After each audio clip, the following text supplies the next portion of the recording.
Terima kasih buat semuanya yang sudah mengunjungi dan bantu support channel Dongeng Donghua ini. Semoga selalu dilancarkan usahanya, dimurahkan rezekinya, dan dimudahkan segala urusannya. Bagi yang baru bergabung, jangan lupa bantu subscribe. Aktifkan tanda lonceng.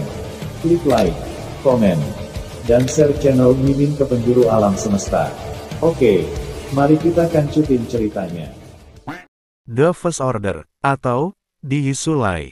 Dari bab 1251 sampai bab 1255, di channel Dongeng Donghua.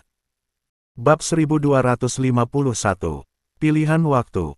Hitung mundur ke hari ke-8. Hutan belantara di barat laut sepertinya tiba-tiba menjadi laut dalam. Air lautnya terkesan biru, laut yang dilihat kebanyakan orang berkilauan dan tenang. Namun, saat laut menjadi berbahaya, tidak lagi biru, melainkan hitam pekat. Mungkin ada berbagai kengerian yang tidak diketahui di dalamnya. Pegunungan yang dalam di alam liar seperti parit yang belum pernah dijelajahi, penuh bahaya.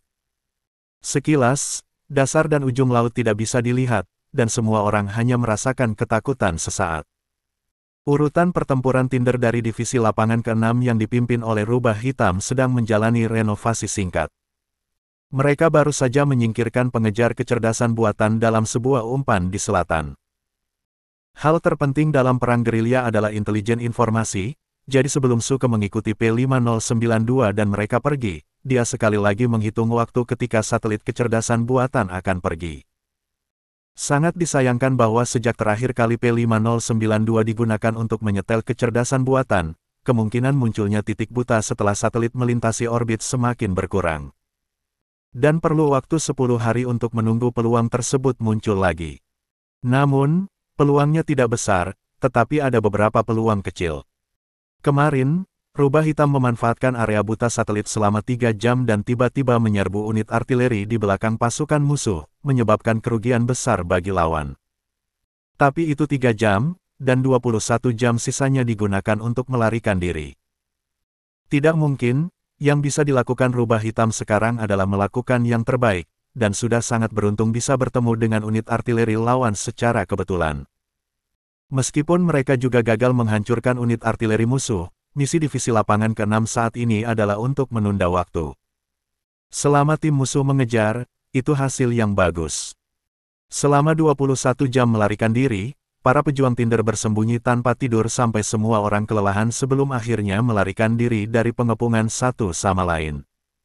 Namun, Rubah Hitam menemukan pola, para pengejar itu juga harus istirahat. Setelah 13 jam mengejar mereka, kelompok pertama pengejar tentara berbalik dan mulai tidur dan memperbaikinya, dan kemudian unit lain terus mengejar mereka. Tampaknya pihak lain menghindari kelelahan berkepanjangan.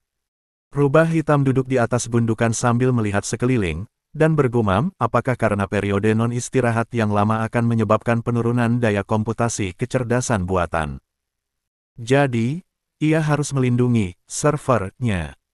Seorang komandan batalion di samping berkata, "Tuan, itu membuat para pemburu tertidur tepat di depan kita.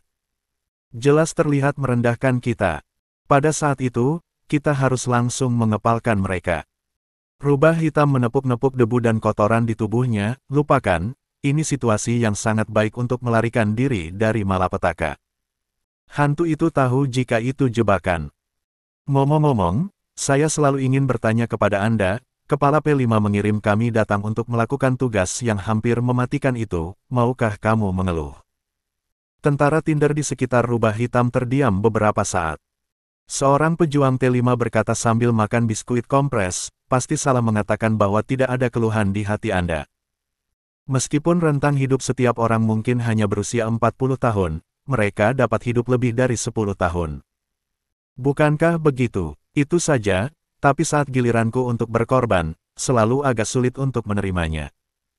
Black Fox memandang mereka, "Dengan kebugaran fisik Anda, saya tidak bisa mengejar jika saya ingin lari. Bagaimanapun, kekuatan saya hanya T3. Petarung T5 itu tersenyum, "Kamu bilang kamu hanya punya T3. Jika kami kabur, siapa yang akan melindungimu? Bukan siapa yang dilahirkan untuk diperlakukan sebagai mesin perang." Terkadang ketika orang mengingat kehidupannya sendiri, mereka berpikir bahwa jika waktu bisa kembali, mereka mungkin berharap untuk menjadi kehidupan lain. Tapi tidak ada hal seperti itu di dunia ini. Petarung T5 berkata, P5 berkata dengan nada tenang sehingga semua orang tidak akan hidup sampai usia 40 tahun, dan hampir semuanya telah kehilangan kesuburan, jadi nilai Anda tidak sebagus orang biasa. Ketika Anda mendengar kata-kata ini, Anda pasti akan merasa agak tidak nyaman. Rubah Hitam berpikir sejenak dan berkata, sebenarnya, aku telah bersamanya lebih lama. Dalam ingatanku, dia telah membuat pilihan yang lebih kejam. Tetapi setiap kali perang dimenangkan, dia akan duduk sendirian di kamp komando. Tidak ada yang tahu apa yang dia pikirkan. Tapi aku bisa merasakan kesedihannya.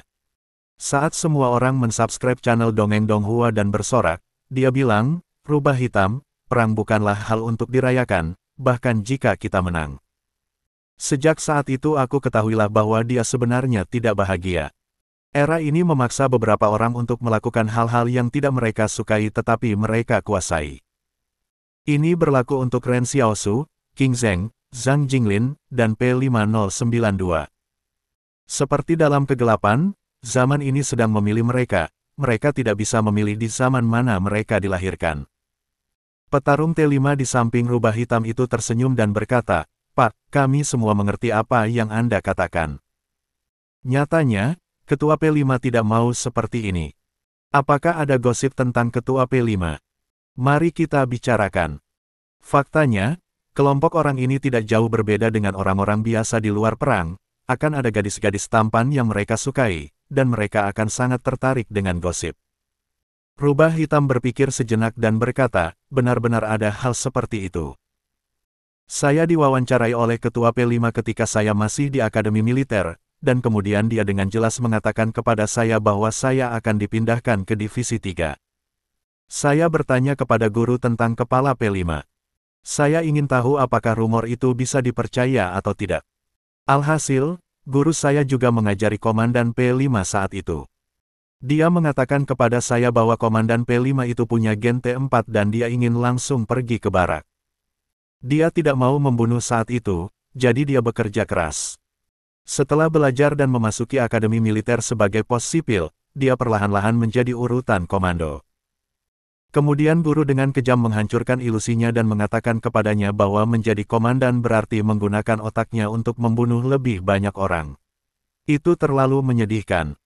Para petugas pemadam kebakaran tertawa terbahak-bahak mendengar hal ini, mereka mencoba membayangkan P5092 sebagai remaja. Dan membayangkan pergulatan batin pihak lain ketika mendengar kabar duka tersebut, tiba-tiba mereka merasa sangat menarik. Pada saat ini, tentara Tinder yang bertugas menyelidiki darurat militer mengirim kembali berita bahwa pasukan yang dikendalikan oleh kecerdasan buatan diam-diam menyalin di depan mereka. Semua tawa dan tawa dari beberapa saat yang lalu telah hilang, dan mereka semua tahu apa artinya. Pilihan terakhir mereka untuk mundur ke garis pertahanan telah hilang. Rubah Hitam itu bangkit dan tersenyum dan berkata, apakah kalian semua istirahat? Ayo istirahat lagi, aku khawatir kita semua harus mati di sini. Anda memiliki istirahat yang baik, Sir, berikan perintah Anda, kata pejuang T5 itu. Semua orang tidak memejamkan mata selama 24 jam, dan sekarang mereka hanya beristirahat lebih dari 1 jam. Tapi ini yang terjadi di medan perang, pemintalan adalah hal biasa, dan semua orang dapat menahannya. Rubah Hitam memandang para pemadam kebakaran dan berkata, Kepala P5 pernah berkata bahwa Anda harus melihat keseluruhan situasi dalam pertempuran. Anda tidak boleh hanya memikirkan kepentingan Anda sendiri.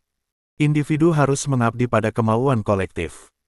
Jika Anda seorang individu, Anda telah kehilangan harapan di medan perang. Ketika saatnya tiba, Anda harus belajar bagaimana meninggalkan harapan kepada orang lain dan membiarkan orang lain memenangkan kemenangan ini untuk Anda. Black Fox melirik arlojinya, dan kemudian memeriksa buku yang diberikan ksatria kepadanya. Buku itu mencatat data perhitungan orbit satelit. Dia melanjutkan, karena tidak ada jalan keluar, apakah Anda ingin bermain-main dengan saya? Menurut perhitungan ksatria, akan ada 1 jam lagi sebelum satelit di atas kita berangkat lagi. Saat itu, kita punya waktu 6 jam. 6 jam, kata T5, Pak, apa yang akan Anda lakukan? Kami akan menggunakan 6 jam ini untuk sampai ke belakang pasukan musuh. Apakah Anda ingat kecerdasan buatan yang menghancurkan pintu kunci? Saya mungkin menghitung jangkauan unit rudal Wang. Unit rudal ini harus ada di sana. Di balik sampul pasukan artileri. Petik 2. Di klan Qing Barat Daya, garis pertahanan 3 gunung telah menjadi sejarah. Setelah mengalami perang antara keluarga Li, keluarga Yang, dan keluarga Qing di tempat yang penting ini, banyak orang berpikir bahwa mereka akhirnya akan menjalani kehidupan yang damai. Keluarga Qing mengelola tanah ini dengan tertib, dan orang-orang hidup dan bekerja dengan damai, tetapi semuanya dihancurkan lagi dengan dimulainya perang. Kerumunan yang melonjak dikendalikan oleh kecerdasan buatan bergegas ke berbagai penghalang. Dan tentara Qing yang bertahan di barat daya sampai mati-mati satu persatu, tampaknya tidak ada yang bisa menghentikan langkah kaki musuh. Di tengah kerumunan, seseorang tiba dengan batch terakhir dari robot nano yang diproduksi dari Gunung Suci belum lama ini, dan kemudian dengan tegas mengendalikan seluruh populasi di barat daya. Jumlah orang semakin banyak, dan akhirnya mereka dibagi menjadi 2 kelompok dan menuju utara. Tampaknya kecerdasan buatan juga menyadari urgensi waktu. Ia mengendalikan orang banyak dan mulai merekrut semua alat transportasi yang tersedia. Mobil, truk, bahkan sepeda motor, dan mengirim pasukan pertama ke utara melalui jalan raya. Di antara mereka, bahkan ada kendaraan militer Qing di garis pertahanan Sanshan, dan kebanyakan dari mereka masih dipertahankan. Sepertinya Zero punya rencana untuk ini. Yang lebih lambat yang tersisa adalah kelompok kedua yang berjalan langsung melintasi pegunungan dan dataran, menikam mereka ke utara seperti pisau. Dalam keadaan normal, kecepatan pawai harian tentara biasa dengan berjalan kaki sekitar 40 km hingga 50 km, dan jika dipaksa untuk berbaris, itu adalah sekitar 60 km hingga 80 km per hari. Namun, hal ini terjadi dengan beban material puluhan kilogram.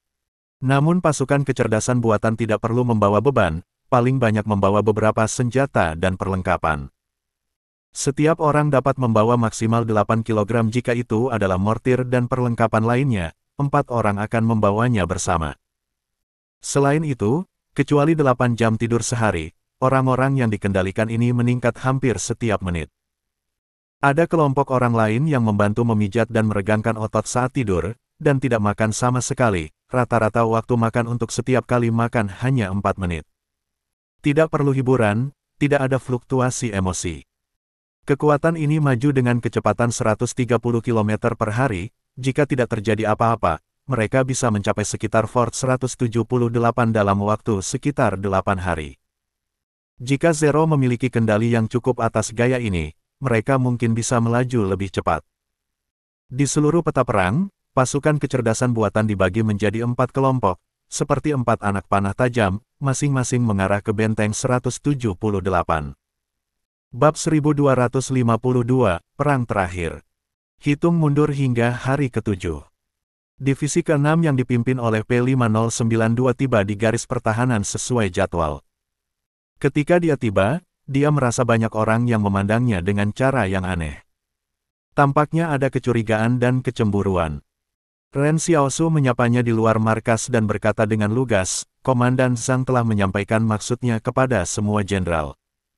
Anda akan mengambil alih semua pertahanan untuk garis pertahanan ini. Oleh karena itu, dari saat Anda tiba di garis pertahanan, itu adalah inti dari tentara Barat Laut."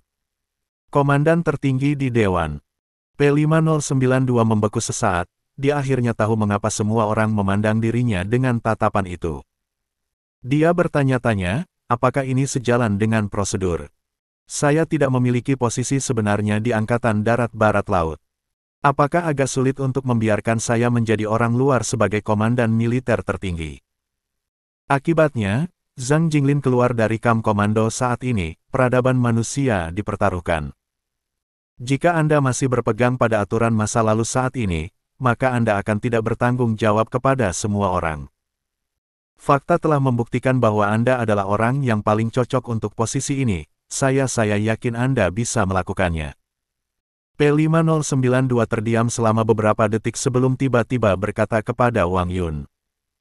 Anda datang untuk mengumpulkan informasi dari setiap urutan pertempuran, dan kemudian secara komprehensif mengaturnya untuk saya.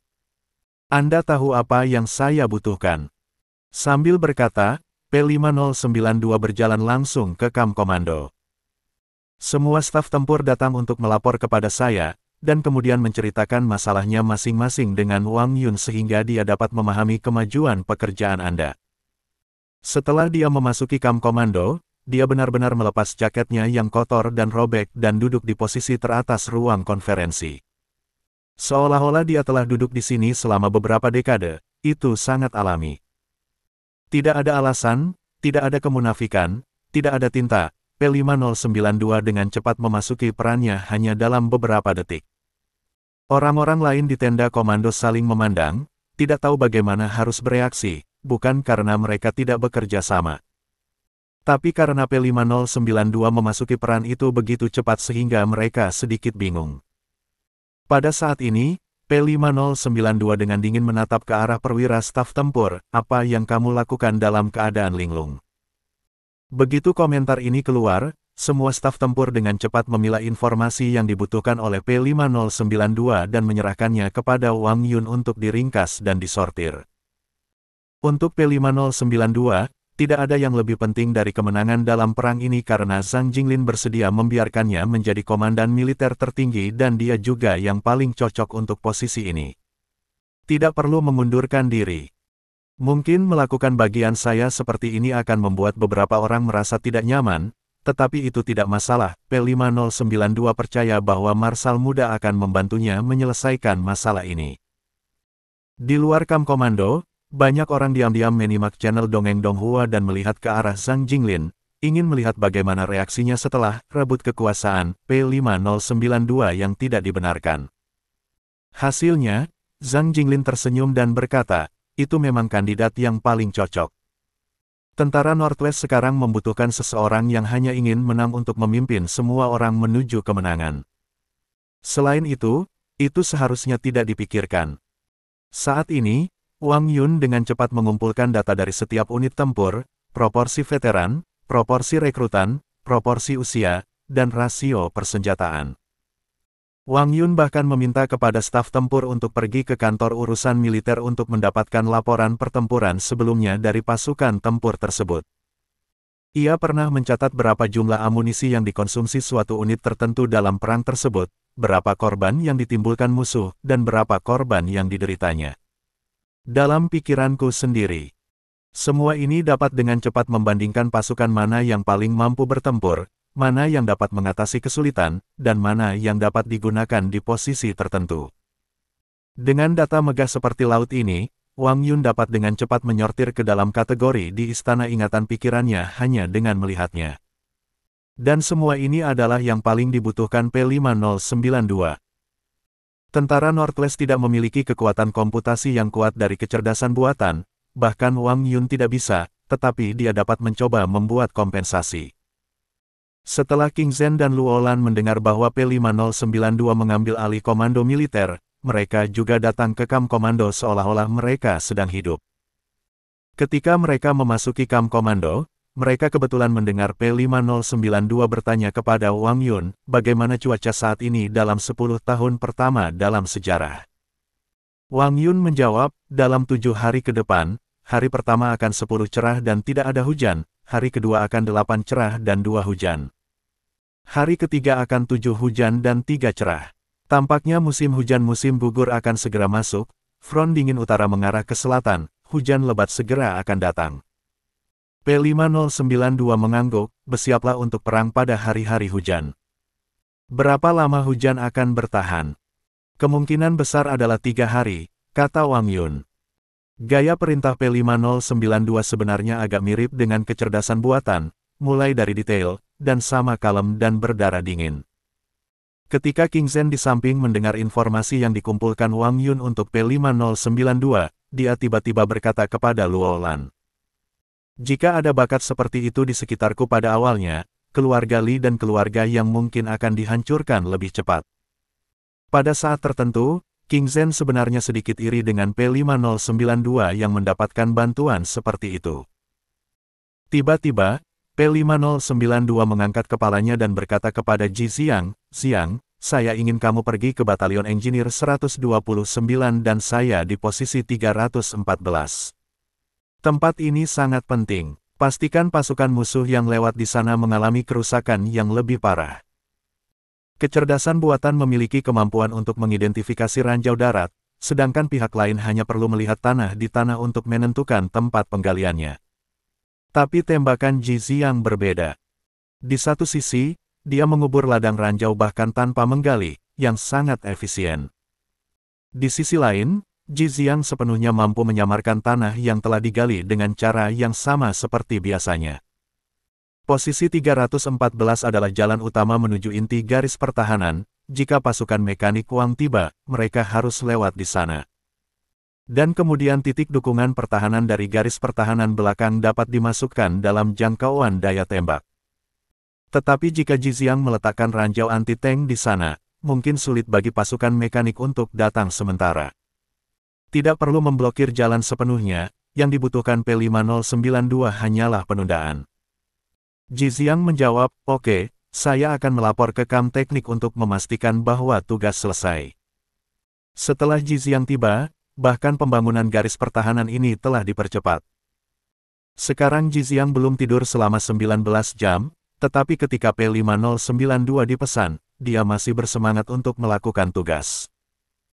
Setelah Ji Xiang pergi, P5092 tiba-tiba berkata kepada Zhou Qi, "Saya mendengar Marsal muda itu berkata tentang kemampuan Anda, silakan pindah ke posisi 141 dan tunggu kesempatan di sana."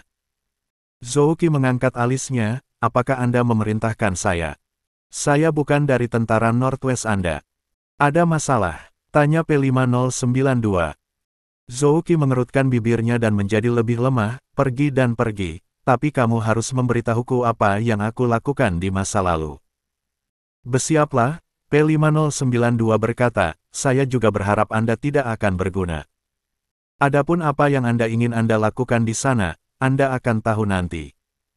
Zhou Qi berteriak, "Tunggu, di mana posisi 141? Saat dia berkata, Zhou Qi melirik ke meja pasir, dan kemudian tiba-tiba menjadi tidak senang. Posisi 141 ini ada di garis pertahanan tingkat kedua. Menurut kecepatan serangan kecerdasan buatan, saya khawatir itu akan didorong ke sana dalam 2 hari. Biarkan aku pergi ke tempat berbahaya seperti itu." P5092 berkata dengan serius, "Biarkan Anda pergi, tentu ada alasan bagi Anda untuk pergi." Luo Lan tersenyum dan berkata, "Ayo, Zhou Qi, aku akan pergi denganmu." "Hampir sama, kamu harus memunggungi kamu ketika kamu mati." Zhou Qi setuju. Saat berikutnya, P5092 berkata kepada perwira staf tempur yang lain, "Garis pertahanan telah dibangun, dan saya akan segera mengirimkan perintah saya untuk memaksa warga sipil di jalur itu untuk mengungsi, dan harus pergi dari sini sebelum malam ini. Jika tidak, garis pertahanan akan dikalahkan dan kita harus dikalahkan. Mereka memperlambat langkah mundur. Tidak bisakah kita tetap di sini?" tanya Dahuyu. "Baiklah," P5092 mengangguk, "namun, jika tujuan kita adalah menunda selama 7 hari, saya pikir masih ada peluang." Saat ini, tidak ada yang mempertanyakan P5092, semua orang berpikir, meskipun P5092 tidak bisa diadakan, pasti tidak diadakan. P5092 mengatakan, "Masalah terbesar yang kita hadapi saat ini adalah kita masih belum mengetahui cara musuh berperang."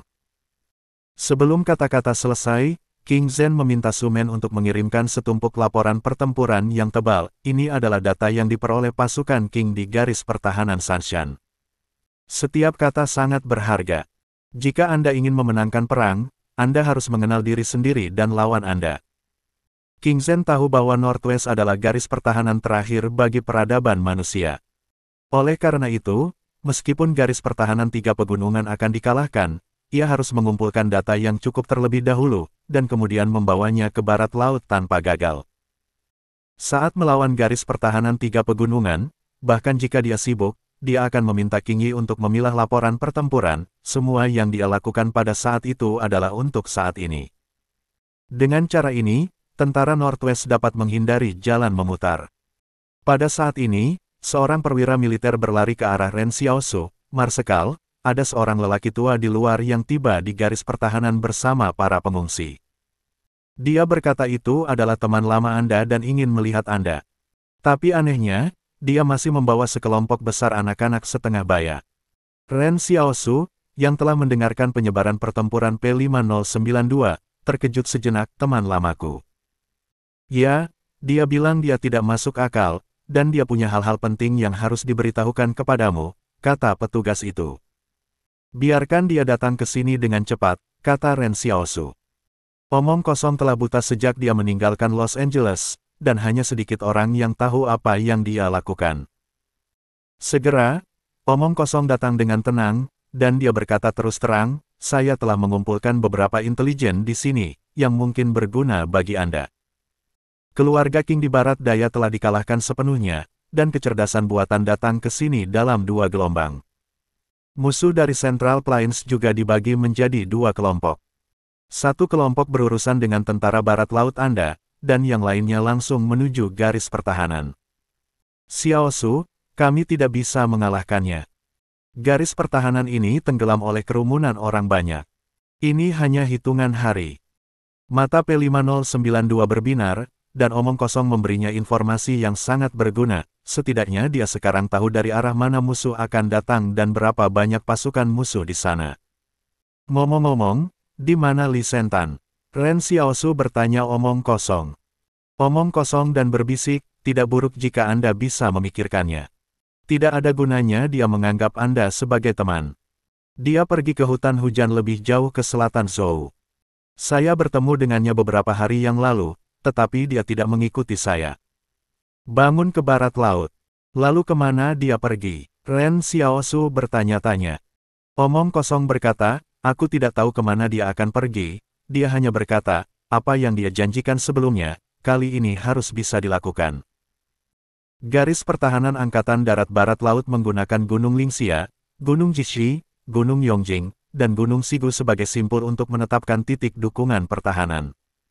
Waktu telah begitu cepat sehingga tidak ada yang menamai garis pertahanan ini.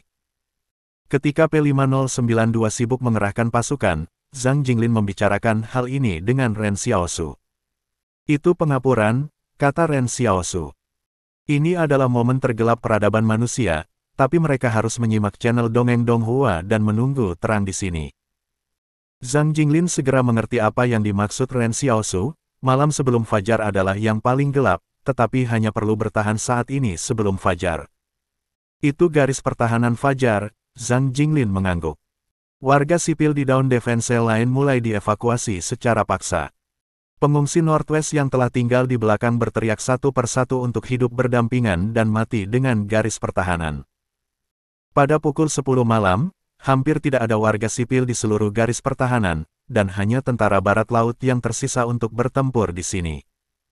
Dalam kegelapan, musuh sepertinya semakin dekat, dan nafas semua orang mulai menjadi berat. Saat ini, satu unit mendapat perintah transfer pertahanan P5092 dan baru sampai di eselon 1 lini pertahanan posisi 317. Divisi pertama yang ditempatkan di posisi itu sudah menerima perintah pada sore hari, dan mereka diam-diam membuka pintu belakang untuk menyambut pasukan sahabat. Selamat datang, kata Komandan Brigade dari Brigade Infanteri 124 di bawah Divisi 1. Pemberitahuan yang kami terima relatif tergesa-gesa. Hanya dikatakan bahwa Anda akan datang dan membutuhkan kerjasama kami, tetapi tidak disebutkan mengapa Anda datang. Perwira tentara yang diperintahkan untuk membantu pertahanan berpikir sejenak dan berkata, maaf saya tidak tahu. Yang menakjubkan adalah tepat di atas posisi ini, ada elang-elang yang melayang-layang dari waktu ke waktu untuk berburu burung tak dikenal. Langit di atas posisi 317 telah menjadi area terlarang penerbangan. Tepat sebelum fajar malam, mortir tiba-tiba jatuh dari langit di posisi 317. Saat peluru mengenai, mengeluarkan suara tajam di udara seperti sirene. Sesaat kemudian, posisi senapan mesin di posisi 317 tiba-tiba meledak. Posisi senapan mesin dikelilingi oleh bunker dan parit, namun peluru tersebut jatuh secara parabola di langit, menghindari semua bunker. Keakuratan penembakan mortir ini sungguh menakjubkan. Namun, begitu peluru ini meledak, pasukan yang baru tiba di posisi 317 segera bergerak.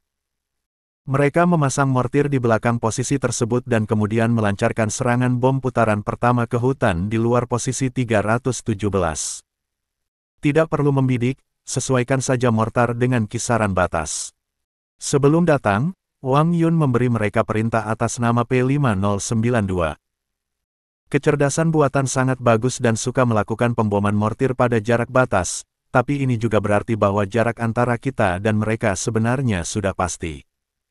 Satu demi satu mortir mengebom masa lalu, tapi kali ini cangkangnya berwarna putih fosfor. Ketika bom fosfor putih meledak, fosfor putih kuning pucat dengan cepat terbakar, dan suhunya mencapai 1000 derajat dalam sekejap. Selain itu, fosfor putih sulit untuk dipadamkan, belum lagi apakah pasukan kecerdasan buatan memiliki metode pemadam kebakaran, bahkan jika mereka memiliki metode cadangan. Mereka tidak dapat menghadapi senjata mengerikan dari bom fosfor putih. Di tengah raungan itu, saya melihat api gunung besar menyala di hutan, yang dengan cepat menyebar ke timur. Setelah tembakan mortir putaran kedua ditutup, unit ini langsung mengumpulkan mortir dan berbalik dan mundur. Api yang menyebar sejauh 5 km terus-menerus membentuk penghalang api alami di posisi 317. Jika tidak ada hujan, saya khawatir api gunung ini akan menyala selama 10 hari sebelum padam. Dan pasukan kecerdasan buatan angkatan pertama di hutan pegunungan ini dikhawatirkan akan sulit untuk bertahan hidup.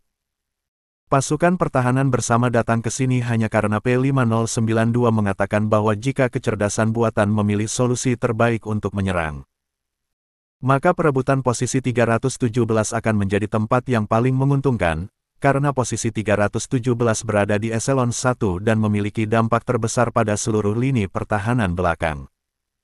Oleh karena itu, P5092 sekarang berdiri di sudut pandang 0 untuk memikirkan di mana letak kelemahan dari posisi ini, dan kemudian mengubah kelemahan menjadi keunggulan. Jika dia 0, dia pasti akan memilih menyerang posisi 317 terlebih dahulu. Tentunya cara ini hanya dapat digunakan satu kali.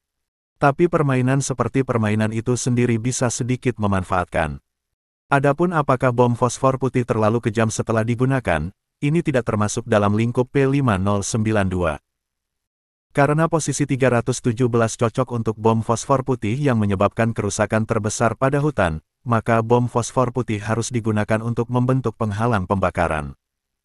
Saat ini, P5092 sedang berdiri di kamp komando dan mendengar kabar baik dari posisi 317, dan dia melihat ke meja pasir dalam diam. Yang harus dia lakukan bukanlah berbagi kegembiraan dengan orang lain, tetapi memikirkan tentang apa yang akan dilakukan Zero sekarang. Perang terakhir dimulai. Terima kasih Sang Xian Qitian karena telah menjadi aliansi baru buku ini, bosnya hebat. Bab 1253, 1 kemenangan dan 1 kekalahan.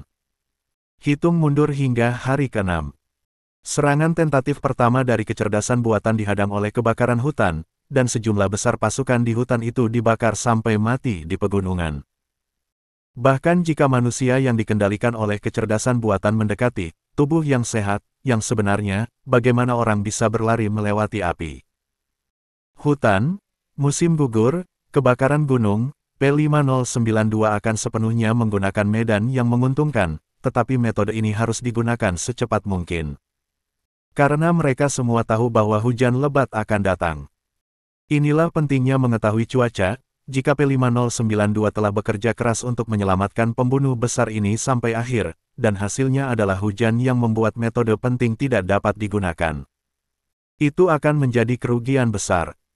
Setelah P5092 menggunakan bom fosfor putih di posisi 314, banyak orang melihat kekuatan tangan ini. Beberapa orang bertanya kepadanya apa yang akan dia lakukan selanjutnya. P5092 sebenarnya mengatakan bahwa tentara harus cepat dan ganti pertahanan sesuai kebutuhan. Setiap orang harus dalam waktu 4 jam tiba di area yang ditentukan. Keputusan untuk mengganti pertahanan dibuat oleh P5092 berdasarkan data dari setiap urutan pertempuran, menurutnya pertahanan di masa lalu kurang memuaskan. Ketika P5092 mengubah penyebaran pertahanannya, semua orang memandangnya dengan malu, karena rencana pertempuran ini ditentukan oleh Zhang Jinglin. Dan P5092 setara dengan menghancurkan platform Zhang Jinglin di tempat. Ini setara dengan mengatakan kepada Zhang Jinglin bahwa kemampuan militer Anda hampir tidak ada artinya. Zhang Jinglin tertawa ketika dia melihat reaksi semua orang. Ini adalah komandan militer tertinggi Angkatan Darat Barat Laut. Kalian yang menunda-nunda ingin pergi ke pengadilan militer. Oke, jangan selamatkan saya, komando militer saya kemampuannya masih dipaksa dengan menangkap bebek di rak. Petik 2. Karena itu, semua orang lega. Bahkan P5092 menghela nafas lega sejujurnya, dia sedikit khawatir dengan reaksi Zhang Jinglin, jadi dia terus mengamati Zhang Jinglin. Sekarang tampaknya Marshal tidak berbohong padanya, selama dia berada di Angkatan Darat Northwest, dia tidak perlu memikirkan intrik-intrik itu. Tetapi saat ini, Wang Yun, yang terus mengatur data, mengangkat kepalanya dan bertanya, tapi, apakah benar-benar tidak ada masalah dengan mengubah pertahanan di tempat? Ya, bagaimana jika garis pertahanan menjadi kosong selama pergantian pertahanan? Tanya Dahuyu. P5092 menggelengkan kepalanya, tidak. Pertama-tama, pasukan pertahanan ini berada di eselon 2. Bahkan jika musuh tiba-tiba menyerang, posisi eselon 1 dapat memberi mereka waktu.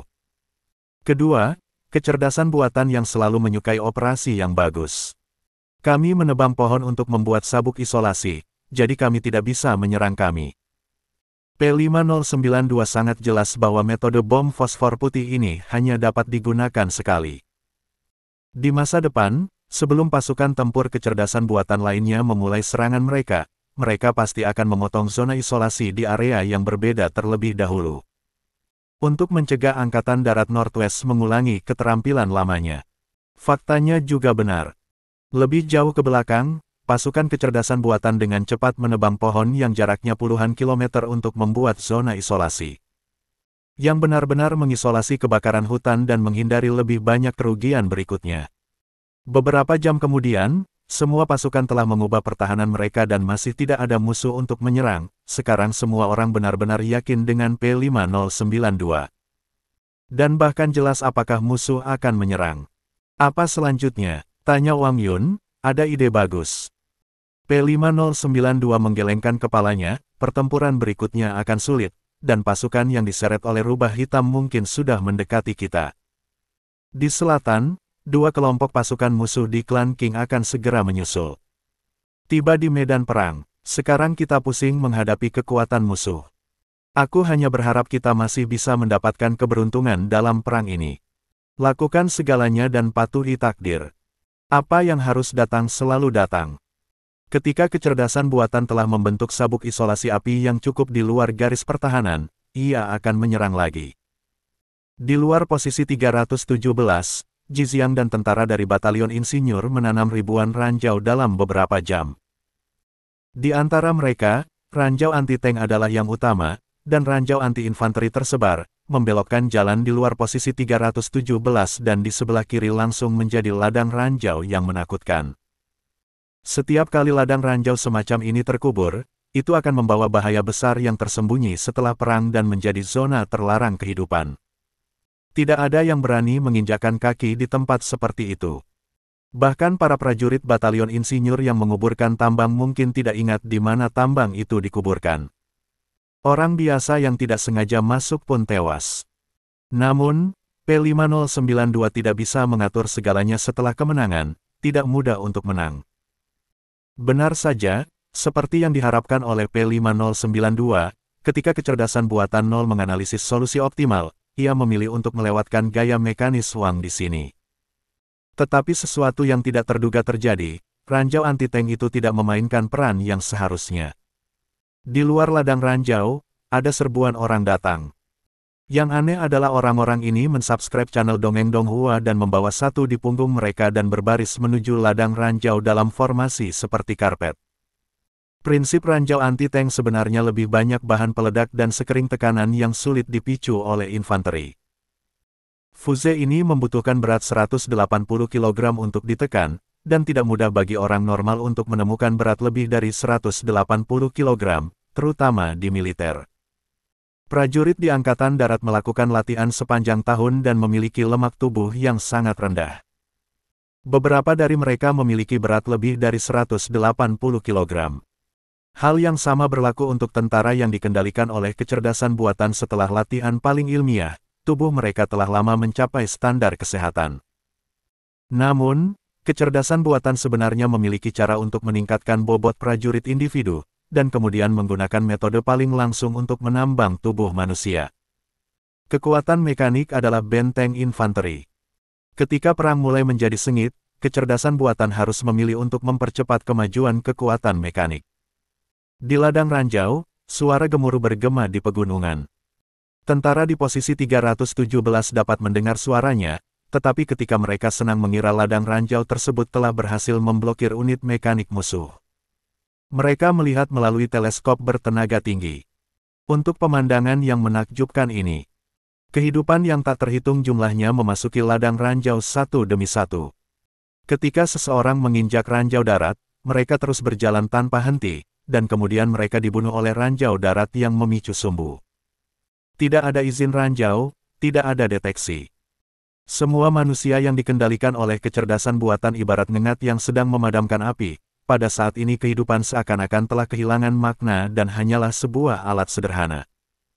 Orang muda, orang parubaya, hidup mereka ditinggalkan oleh kecerdasan buatan seolah-olah mereka menurunkan berat badan, dan mereka digunakan sebagai gantinya untuk waktu. Prajurit di posisi 317 terdiam, dan mereka tiba-tiba merasakan suasana hati yang sangat putus asa. Keinginan dan kekejaman tentara musuh pada saat ini sepertinya merupakan bentuk kekuatan lain yang menakutkan. Sepertinya tidak ada yang bisa menghentikan langkah lawan. Komandan batalion dari Batalion Artileri 191 pada posisi itu melihat semua ini dan tiba-tiba berkata, "Saudaraku, sekarang semua orang tahu musuh macam apa yang mereka hadapi." Tanah di ladang ranjau berlumuran darah, tapi tidak ada tank musuh yang terlihat. Semua orang di Angkatan Darat Northwest sangat menyadari bahwa manusia sekarang mungkin menjadi sumber daya yang paling diperlukan untuk kecerdasan buatan. Sebuah ladang ranjau menewaskan 10.000 atau 20.000 orang, yang hanya sebagian kecil dari ukuran seluruh pasukan musuh. Panglima batalion pada posisi itu segera meminta tentara bersiap-siap dekat dengan senjata. Tugas mereka di posisi 317 adalah mencegah pasukan mekanik lewat. Walaupun medan ranjau tidak berfungsi, bukan berarti pertempuran tidak akan terjadi. Pada saat ini, di kamp komando di mana P5092 berada, seorang perwira staf tempur memberitahu dia tentang kembalinya posisi 317. P5092 berpikir sejenak dan berkata, "Beritahu Batalion Artileri 191 dan biarkan mereka menyerang dengan kapasitas penuh." Yang disebut serangan muatan penuh adalah menghentikan daya tembak di suatu tempat terlepas dari biaya atau amunisi. Wang Yun tertegun sejenak. Perintah semacam ini sebenarnya membiarkan posisi 317 menggunakan sisa panas terakhir dan menghabiskan amunisi sebelum dilanggar. Dia bertanya pada P5092, "Apakah Anda berencana untuk mundur dari Batalion Artileri 191? P5092 menggelengkan kepalanya, mereka tidak bisa mundur. Ada bahan peledak setelah amunisi ditembakkan. Bahkan jika mereka terburu-buru membawa bahan peledak, mereka harus menahan posisi 317. Hanya dengan cara ini posisi lain dapat memiliki kesempatan untuk menghentikan unit infanteri kecerdasan buatan." Pernyataan ini berarti Batalion Artileri 191 akan benar-benar ditinggalkan. Ini juga membuat Wang Yun mengerti betapa besar tekanan P5092 dalam hatinya untuk menguras nilai guna setiap prajurit. Wang Yun tiba-tiba merasa bahwa P5092, yang berada di kamp komando saat ini, pasti merasakan sakit sepanjang waktu. P5092 tiba-tiba berkata, "Serangan seperti itu dengan segala cara menunjukkan bahwa kecerdasan buatan juga mengetahui urgensi waktu. Kemudian, hadiah yang saya serahkan pada posisi 291 harus memberikan kejutan." Posisi 291 terletak di tengah dua titik pendukung pertahanan Gunung Yongjing dan Gunung Sigu, hanya dapat dianggap sebagai posisi kecil, dan signifikansi strategisnya tidak penting. Jika musuh menyerang dari sini, tentara barat laut di Gunung Yongjing dan Gunung Sigu dapat mendukung mereka kapan saja dan mengepung musuh di depan posisi 291. Tetapi ketika pasukan musuh cukup besar dan daya tembaknya cukup kuat, mereka dapat memutuskan hubungan antara Gunung Yongjing dan Gunung Sigu secara paksa dari sini. Jika kecerdasan buatan terus mengirim lebih banyak pasukan dan menempati sini terlepas dari biayanya, maka Gunung Yongjing dan Gunung Sigu akan kehilangan arti saling mengawasi dan membantu. Pada saat itu, hanya membutuhkan 1 hari, dan garis pertahanan Gunung Sigu yang terisolasi akan benar-benar jatuh. Bahkan mungkin tidak memakan waktu sehari. Menenggelamkan tempat ini dengan perbedaan kuantitas yang besar adalah solusi optimal dari kecerdasan buatan di medan perang ini. Pertempuran garis pertahanan 3 gunung dan uji coba kecerdasan buatan dalam 2 hari terakhir tampaknya memberitahu manusia bahwa kecerdasan buatan tidak suka menggunakan taktik manusia. Tetapi dengan P5092, penggunaan taktik manusia sebelumnya tidak diperlukan, dan itu tidak berarti bahwa kecerdasan buatan tidak akan digunakan. Posisi 291 mungkin menjadi kesempatan terakhir bagi P5092 untuk memberikan pukulan telak bagi kecerdasan buatan. Setelah itu, lawan tidak akan mengikuti solusi optimal untuk membuat pilihan setiap saat. Jangan meremehkan kecerdasan buatan, inilah yang diingatkan oleh P5092 setiap saat. Ketinggian posisi 291 tidak tinggi dan medan yang tidak cukup terjal sehingga tidak cocok untuk pertahanan dalam hal strategi militer.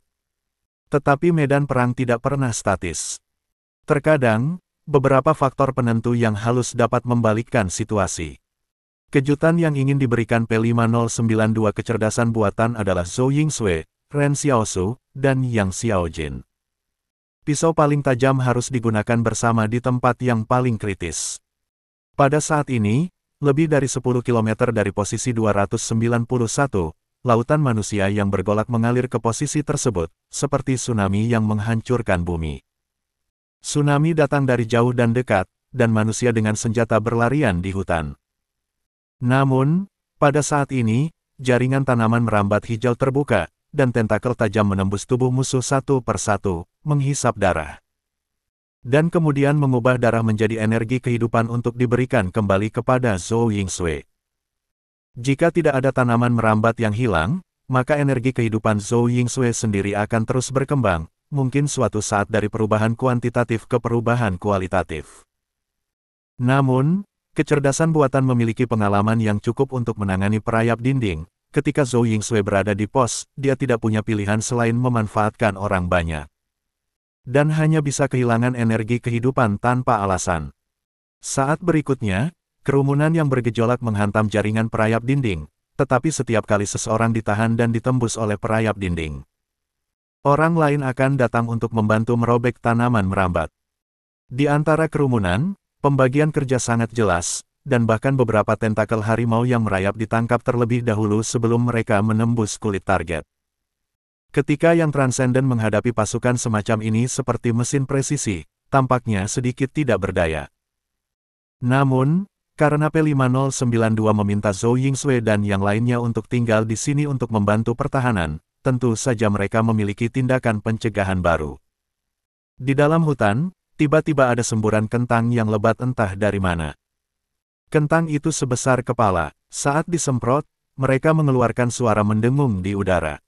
Saat menabrak orang, mereka bisa mendengar tulang dan otot retak. Suara. Tiba-tiba, kerumunan yang canggih dibalik oleh deretan tembakan kentang, dan menghadapi tanaman merambat yang menjalar. Sejak P5092 mengambil alih garis pertahanan Fajar, dia langsung membawa Zhou Yingsui ke sini. Dia langsung memerintahkan Zhou Yingsui untuk menjadi cukup berat, jadi P5092 meminta Yang Xiaojin untuk membawa Zhou Yingsui ke posisi 291. Membawa tentu saja merupakan kata sifat yang berlebihan, tetapi saya harus mengatakan bahwa P5092 menemukan bahwa sangat berguna untuk memesan Zhou Yingsui melalui Yang Xiaojin.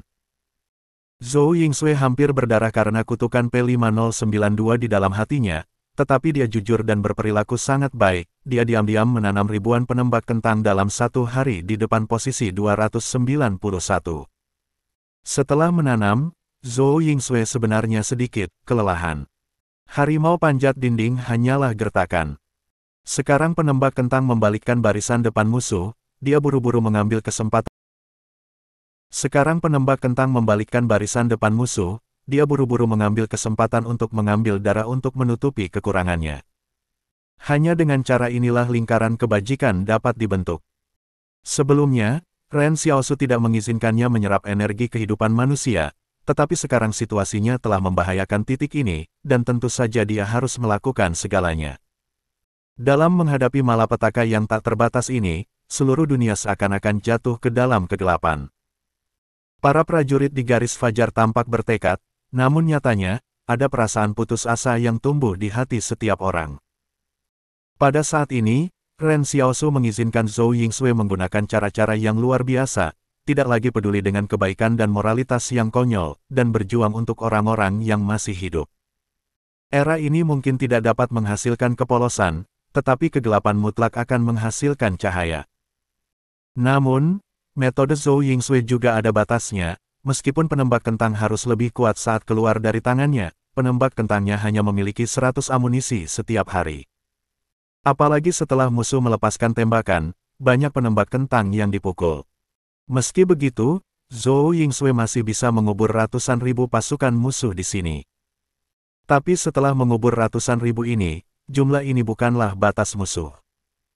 Menurut perkiraan Wang Yun, ada jutaan manusia yang dikendalikan oleh kecerdasan buatan padahal musuh 4 arah hanya 1 arah.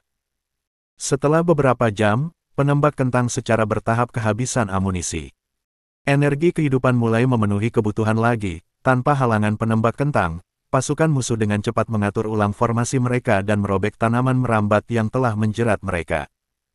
Zhou Yingsui terlambat untuk menyerap energi kehidupan dari target, dan pokok anggurnya robek. Namun, pada saat ini, Lao Su, yang mengenakan topeng putih, tiba-tiba bergegas ke hutan dan mulai menuai hidupnya dengan gila-gilaan.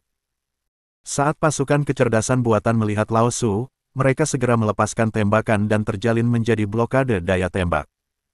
Blokade ini lebih menakutkan daripada pemadaman api yang pernah dilihat Ren Xiaosu, dan dia bahkan tidak bisa merasakan celah dalam blokade.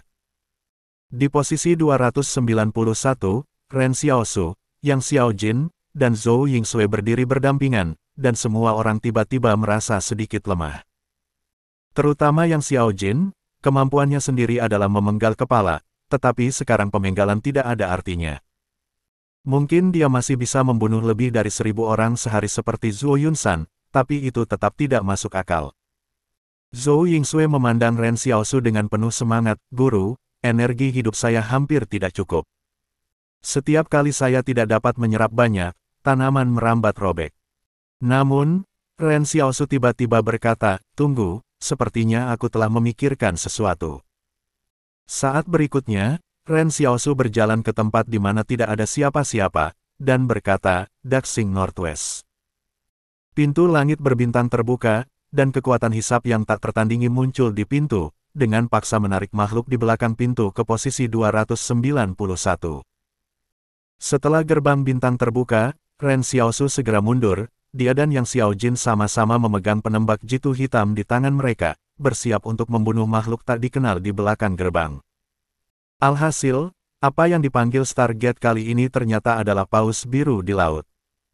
Ukuran paus biru tidak kalah dengan Ren Xiaosu dalam hidupnya, bahkan di pagi dan sore hari. Paus biru tiba-tiba dipanggil oleh gerbang bintang, berjuang keras di darat, tetapi tidak peduli seberapa keras perjuangannya, itu tidak akan membantu, karena ini bukan halaman rumahnya. Ekor paus biru terus berdetak di tanah, tapi terlalu berat dan bahkan tidak bisa membalikkan badan setelah terdampar. Ekspresi Ren Xiaosu menjadi gelap ketika dia melihat paus biru, karena dia tahu bahwa pagi dan senja mungkin akan hilang, dan gerbang bintang akan memanggil makhluk lain. Tapi sekarang bukan waktunya untuk bersedih, dia menoleh dan berkata kepada Zhou Yingsui, "Ambil ikan paus biru ini sebagai sumber energi hidupmu untuk ditarik, dan aku akan memanggilmu sekali lagi setelah menggambarnya." Mata Zhou Yingsui berbinar, dan sekarang dia sepertinya memiliki masa pakai baterai yang tidak terbatas. Setelah pagi dan senja, kemampuan memanggil Ren Xiaosu juga tampak sedikit hambar, karena memanggil makhluk yang sangat kuat bahkan mungkin tidak dapat mengatasi atau mendorongnya. Tapi sekarang, pemanggilan tampaknya memiliki jalan keluar baru, yaitu memanggil Zhou Yingsui dengan masa pakai baterai yang tidak terbatas. Berbicara tentang Paus Biru, itu sangat tidak beruntung, tetapi Ren Xiaosu tidak bisa menahannya. Dia tidak bisa bersimpati dengan spesies lain sekarang, dia harus membiarkan manusia bertahan hidup dulu. Oleh karena itu, keadilan hanya ada di dalam sistem yang beradab, dan manusia memiliki nilai kata keadilan bagi manusia. Dengan Paus Biru, Zhou Yingsui segera menjadi kuat kembali. Tanaman merambat macan panjat dinding dengan cepat membungkus Paus Biru, dan tentakelnya menembus ke dalam tubuhnya. Sumber energi kehidupan yang sangat besar terus-menerus dikirim ke dalam tubuh Zhou Yingsui. Tentara musuh yang bergerak di medan perang tidak dapat lagi bergerak maju. Meskipun ada banyak pasukan musuh, tidak mungkin ratusan ribu orang mensubscribe channel Dongeng Donghua dan menyerang secara bersamaan. Medan di sini sempit, dan itu adalah batas untuk dilewati puluhan ribu orang sekaligus. Paus Biru muncul satu demi satu, dan Zhou Yingsui bertahan sendirian di posisi 291. Bagi tentara di posisi 291, semua ini sama absurdnya dengan mimpi. Namun, semua ini sangat menginspirasi. Saat hari sudah gelap, pasukan musuh di luar posisi 291 berangsur-angsur mulai mundur. Faktanya, bahkan jika Ren Xiaosu memberi Zhou Yingsui ketahanan, dia tidak akan bisa memusnahkan musuh di sini. Itu hanya bisa dianggap sebagai penundaan. Begitu dia lelah dan butuh istirahat, posisi 291 akan mengantarkan krisis nyata. Tetapi kecerdasan buatan tidak terlalu terlibat di sini, karena posisi menyerang 291 awalnya dimaksudkan untuk tidak terduga, tetapi sekarang ia telah kehilangan rasio harga. Kekalahan dari posisi 317, kemenangan posisi 291, kedua belah pihak bermain imbang seakan ada bola balik. Namun, di luar dua posisi ini, kecerdasan buatan menduduki 12 posisi garis pertahanan eselon 1 Angkatan Laut Barat Laut hanya dalam satu hari. Besok, mungkin ada lebih banyak posisi yang diduduki oleh Angkatan Darat. Bab 1254, Pembunuh yang menghancurkan pertahanan. Hitung mundur hingga hari kelima. Dini hari. Pertempuran kemarin lebih kejam dari yang diperkirakan. Tentara Northwest kehilangan 12 posisi dalam satu hari. Tidak ada satupun pasukan tempur yang berada pada posisi tersebut dievakuasi, tidak mau mengungsi, dan pada saat yang sama P5092 tidak mengizinkan mereka untuk mengungsi. P5092 berkata kepada Wang Yun bahwa jika setiap posisi tidak dapat dikalahkan, kemudian mundur, di mana tentara barat laut dan warga sipil lainnya akan mundur di belakangnya. Berdiri di garis pertahanan ini satu sama lain ada untuk mengulur waktu. Jika Anda tidak bisa mengalahkan mereka, Anda akan menggunakan hidup Anda untuk menunda mereka. Seperti yang dikatakan P5092 dua kali kepada Zhang Xiaoman, jika tidak, menurut Anda apa itu perang? Perang adalah pertempuran yang bertujuan menghancurkan kekuatan vital musuh. Untungnya, Ji Xiang di dekat posisi 317 untuk sementara mengubah topografi jalan. Melintasi puncak gunung di sepanjang jalur pasukan mekanik musuh dengan cara yang hampir membuat mereka kehilangan nyawa. Jika tidak, situasinya mungkin lebih buruk. Anda tahu, hutan barat daya tidak dapat diakses oleh pasukan mekanis. Oleh karena itu, seluruh tim mekanik Central Plains berkumpul di sini. Senjata dan perlengkapan yang diserahkan kepada Wang sebelum kebakaran tidak banyak. Mereka semua hancur sebelum mundur, dan granat mampu langsung meledakkan laras tank. Namun keluarga Kong dan keluarga Zhou hampir menyerah tanpa perlawanan, kedua konsorsium tersebut meninggalkan terlalu banyak untuk keluarga Wang. Ji Xiang mengetahui tingkat keparahannya, jadi dia harus membantu P5092 memblokir pasukan mekanis ini. Saat ini, Ji Xiang telah pingsan, terbaring di rumah sakit lapangan di belakang markas, di bawah perawatan seorang perawat. Tetapi P5092 bahkan tidak mengunjungi Ji Xiang di rumah sakit lapangan karena dia tidak punya waktu. Waktu sangat berharga bagi tentara Northwest saat ini. Hanya ada 5 hari tersisa, dan sekarang Angkatan Darat Northwest begitu keras hanya untuk memblokir semua pasukan musuh, dan menurut omong kosong. Tentara musuh masih memiliki 3 kelompok dengan ukuran yang sama masuk. Di kamp komando, Wang Yun melihat ke arah P5092 dan bertanya, menurutmu berapa lama garis pertahanan Fajar dapat bertahan ketika semua staf tempur dikirim untuk mengirimkan perintah? P5092 berpikir sejenak dan berkata, 3 hari, jika Anda beruntung, 3 hari. Pada hari ketiga kita akan mulai mengungsi ke Benteng 178, yang merupakan medan perang terakhir kita. Wang Yun tahu bahwa P5092 hanya mengatakan yang sebenarnya, jadi garis pertahanan Fajar ini hanya bisa bertahan paling lama 3 hari, dan hanya 3 hari keberuntungan yang ekstrim. Di hadapan sejumlah besar musuh, ini sepertinya bukan jawaban yang tidak bisa diterima. Dikatakan bahwa garis pertahanan Sanshan telah bertahan selama 3 hari, dan jika garis pertahanan Fajar ditambahkan beberapa hari yang lalu, maka waktu pertahanan garis pertahanan Sanshan sebenarnya telah terlampaui. Namun, masih ada 5 hari untuk menghitung mundur, apakah peradaban manusia akan hancur dalam 2 hari terakhir ini?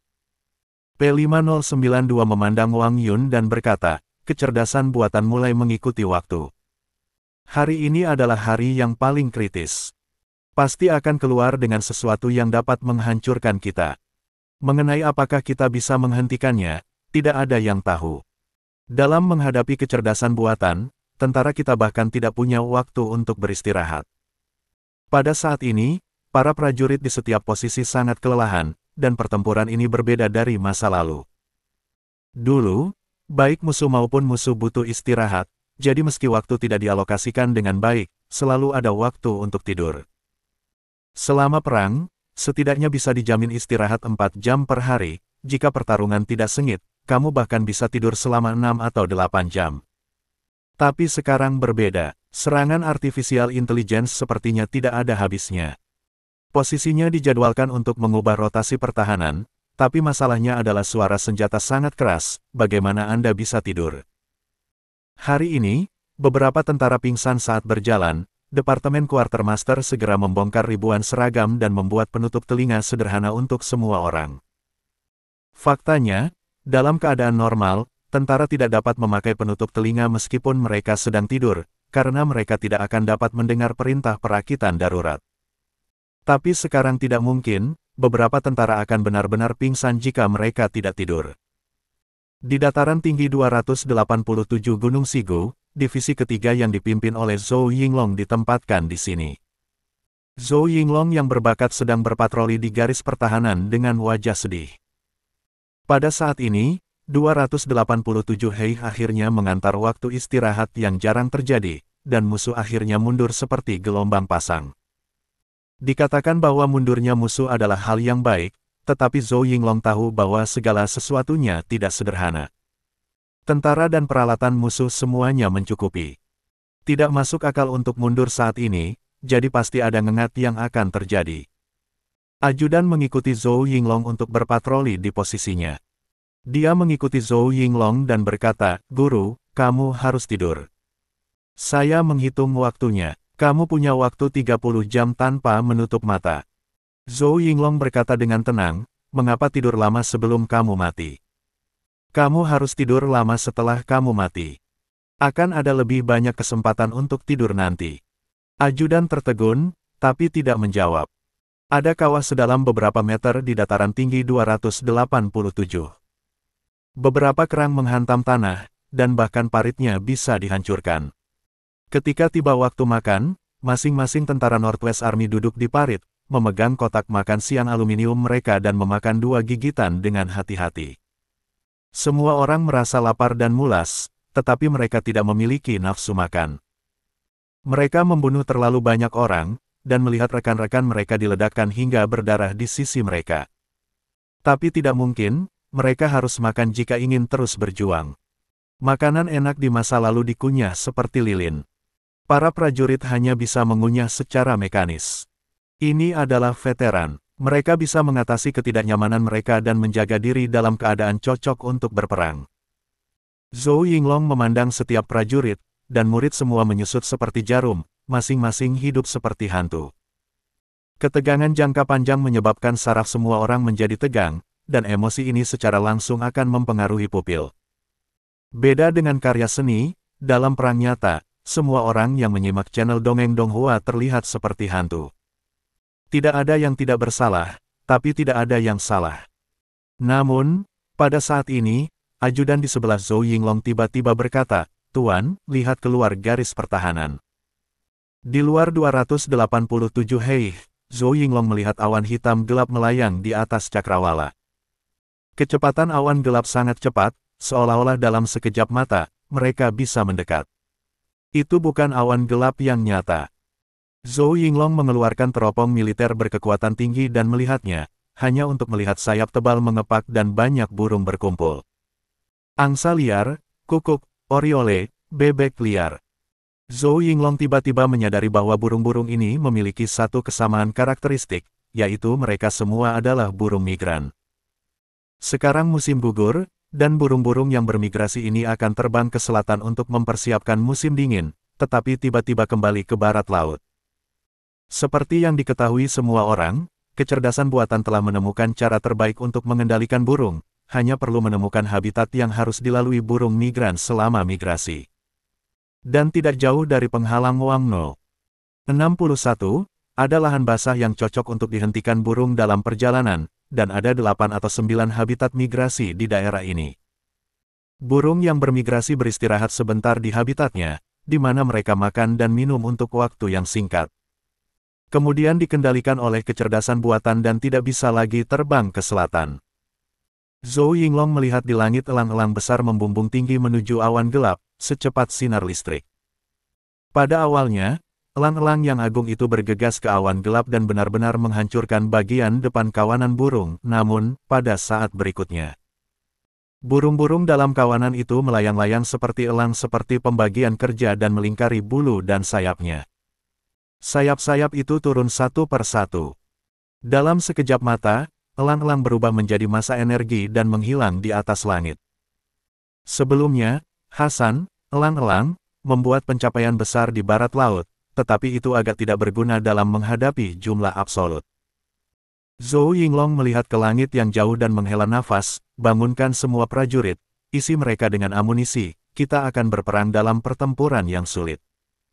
Dilihat dari arah terbangnya awan gelap, dataran tinggi 287 mungkin adalah posisi pertama untuk menghadapi serangan udara. Kemarin ketika kecerdasan buatan menyerang Ren Xiaosu, Zhou Yingsui, dan Yang Xiaojin, Zhou Yinglong tahu bahwa musuh bermaksud untuk memisahkan Gunung Sigu dan mengambil pisaunya di sini terlebih dahulu. Di luar dugaan, hari ini lawan akan lebih banyak menyerang secara langsung. Inilah yang berspekulasi P5092 yang digunakan kecerdasan buatan saat ini untuk membanjiri serangan down line of defense. Zhou Yinglong bahkan tidak bisa menilai berapa banyak burung yang ada. Burung-burung yang bermutasi berkumpul bersama setelah bencana, dan itu tampak seperti bencana alam yang mengerikan yang membentang beberapa kilometer. Di ketinggian 287, semua senapan mesin berat menyesuaikan sudut tembak mereka. Awalnya mereka menghadap gunung, tapi sekarang semuanya diisi dengan karung pasir dan diangkat ke langit. Tidak hanya senapan mesin berat, tetapi juga di dataran tinggi yang penting seperti 287, ada juga pembunuh besar seperti anti-meriam. Semua prajurit menahan nafas dan menunggu burung mendekat. Zhou Yinglong berkata dengan emosi, saya tidak bisa mengatakan bahwa kemampuan Lao Su sama sekali tidak berguna. Kemampuan Zhou Yinglong adalah memanggil babi hutan, tetapi tidak peduli seberapa kuat babi hutan itu, ia tidak akan bisa melengkungkan seekor burung di langit. Ketika burung-burung itu akhirnya mencapai langit di atas 287, Zhou Yinglong memerintahkan untuk melepaskan tembakan. Di pagi hari, peluru senapan mesin berat melesat ke langit dalam lintasan yang terlihat seperti pil merah, namun, yang menakjubkan adalah ketika senapan mesin berat itu meraung. Kawanan burung yang telah bersama-sama terpisah tiba-tiba. Beberapa celah. Dan celah inilah tepatnya di mana peluru senapan mesin berat akan mengenai burung. Jarak antara burung sangat tepat, dan tidak ada yang berlebihan. Namun, laju tembakan peluru masih jauh lebih cepat dari Asuka, bahkan jika kecerdasan buatan memiliki prediksi lintasan yang dapat diprediksi, ia tidak dapat menghindari semuanya. Namun, Zhou Yinglong diam-diam mengatakan bahwa itu tidak baik, karena setelah putaran serangan ini, hasilnya jauh lebih rendah dari ekspektasinya. Jika hanya ada hit rate sekecil itu, saya khawatir seluruh 287 amunisi dataran tinggi habis, dan tidak mungkin untuk membunuh burung-burung ini. Kemudian hal berikutnya yang harus dihadapi 287 Hei adalah kewalahan oleh kawanan burung hitam ini. Tidak hanya 287 Hei, tetapi juga garis pertahanan eselon kedua di belakang. Tembak nomor pangkalan dengan senjata jarak dekat. Perintah Zhou Yinglong. Tanah tinggi bergemuruh, seolah mengguncang paru-paru semua orang. Persiapan untuk meluncurkan senjata pertahanan dekat sedikit lebih banyak daripada senapan mesin berat. Ketika peluru menembus penghalang suara dan keluar dari laras, awan gelap yang melayang di langit tiba-tiba membuka lubang selebar lebih dari 3 meter cangkangnya berasal dari sini. Lubang tersebut langsung menembus kawanan burung.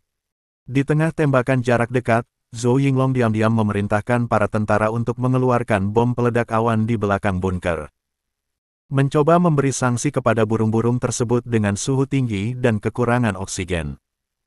Namun, meski pergerakan prajurit sangat tertutup, burung-burung tersebut tetap menghindari lintasan bom awan terlebih dahulu. Hulu ledak tidak dapat memicu fuse di dalam proyektil tanpa menyentuh objek, dan tingkat teknologi Northwest tidak cukup untuk mendukung mereka untuk membuat rudal yang dapat dilacak dari jarak jauh. Segera setelah itu, bahkan pasukan darat musuh yang telah mundur sebelumnya mulai menyerang 287 Hei lagi. Selain itu, bersama dengan howitzer kaliber besar yang belum pernah digunakan oleh musuh sebelumnya di Hei 287.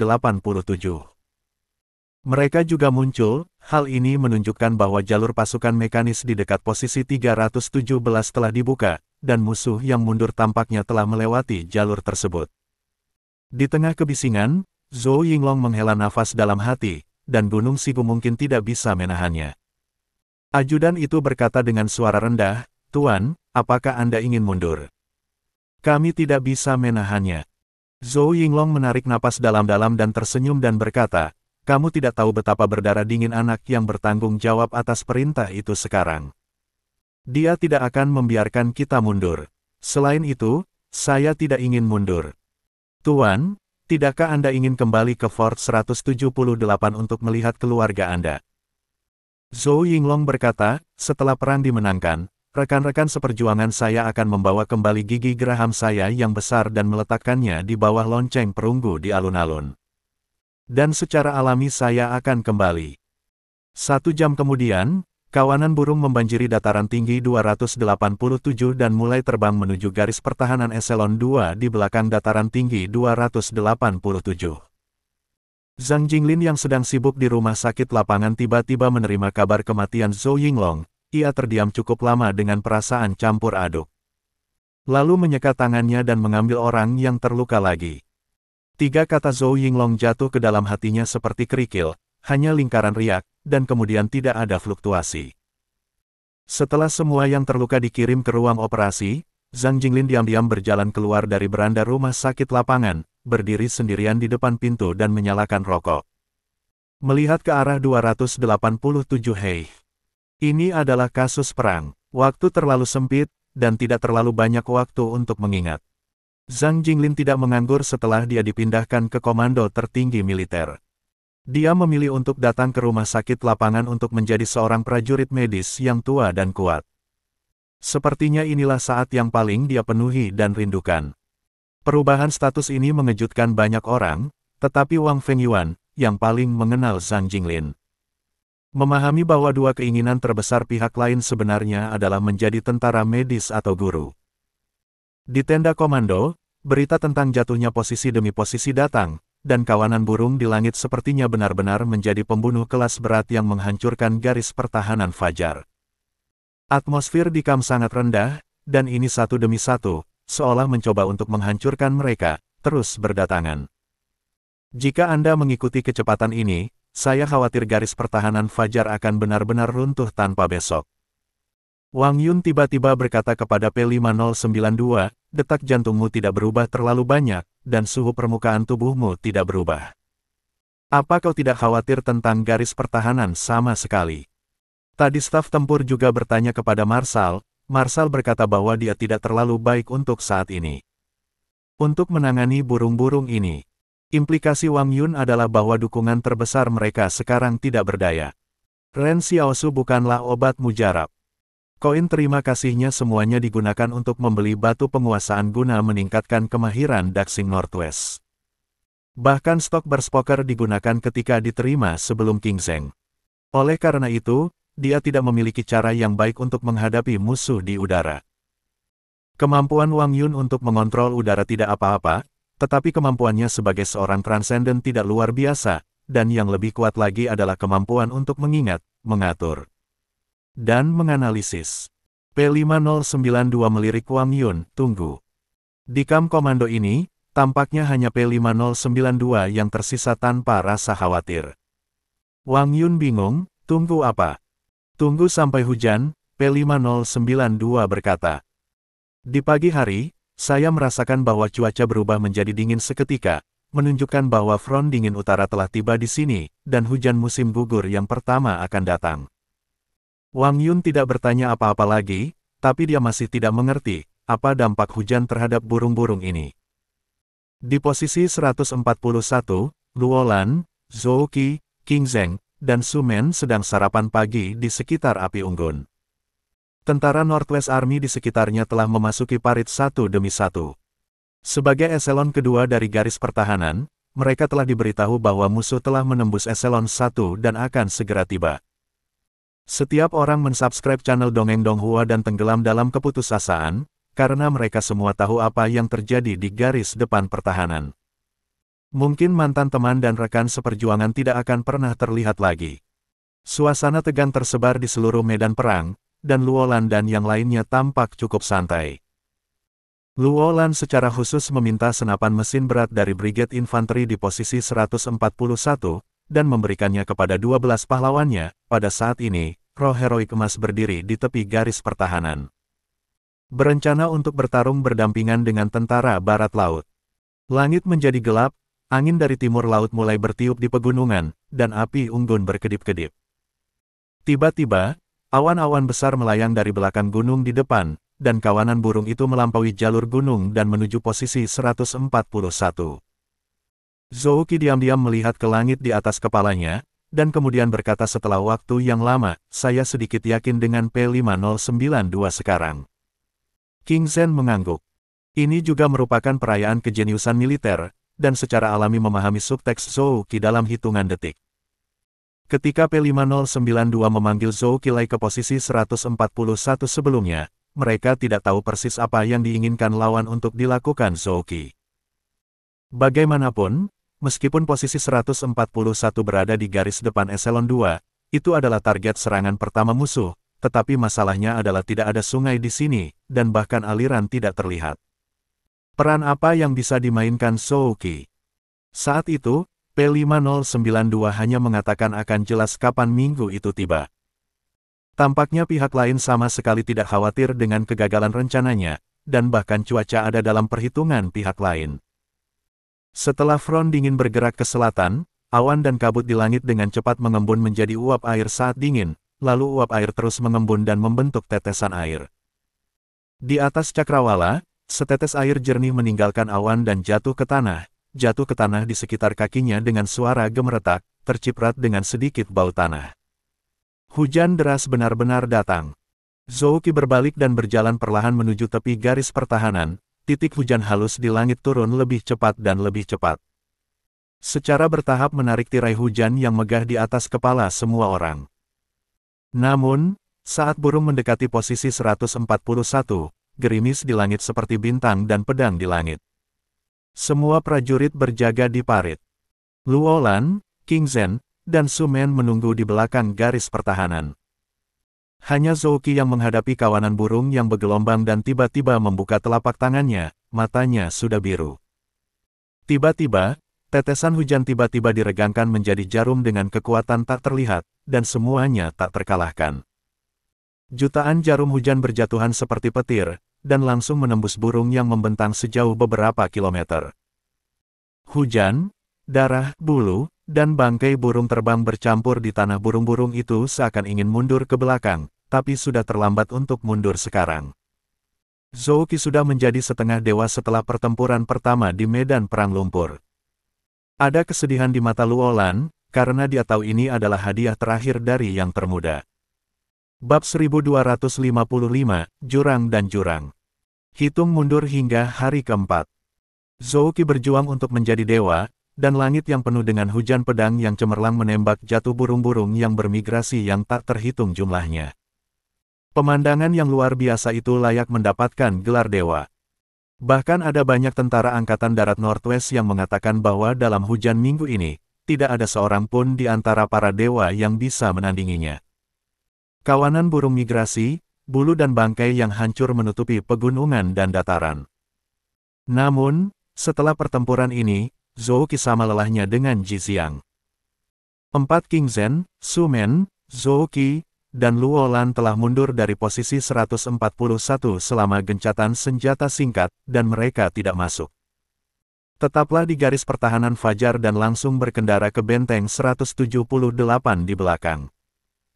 Dalam kata-kata King Zhen, mereka telah melakukan semua yang perlu mereka lakukan di garis pertahanan ini, dan sisanya adalah menunggu dengan sabar di Fort 178.